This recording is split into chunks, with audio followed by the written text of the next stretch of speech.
আসসালামু আলাইকুম এভরিওয়ান, সবাই কেমন আছেন? আশা করি সবাই ভালো আছেন। আজ আপনাদেরকে দেখাবো ডিমের কোরমা কীভাবে বানানো যায়, চলুন দেখে নিন।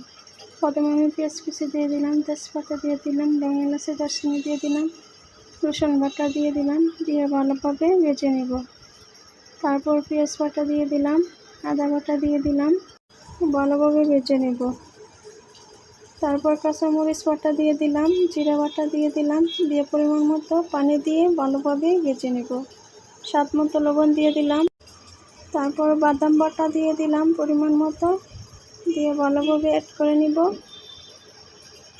তারপর পাঁচফোড়ন দিয়ে দিলাম পরিমাণ মতো, হলুদের গুঁড়ো দিয়ে দিলাম, মরিচের গুঁড়ো দিয়ে দিলাম। তারপর আমার ডিমগুলো দিয়ে দিলাম, ডিমগুলো দিয়ে দুধ দিয়ে দিব। তারপর 4টা কিশমিশ দিয়ে দিলাম, পরিমাণ মতো চিনি দিয়ে দিলাম, দিয়ে ভালোভাবে অ্যাড করে নিব।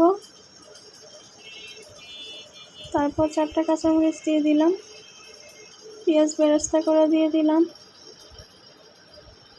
তারপর রোস্টের মশলা দিয়ে দিলাম, দিয়ে ভালোভাবে অ্যাড করে নেব। হয়ে গেছে আমার ডিমের কোরমা। ভালো লাগলে অবশ্যই বাসা থাকবেন। আসসালামু আলাইকুম।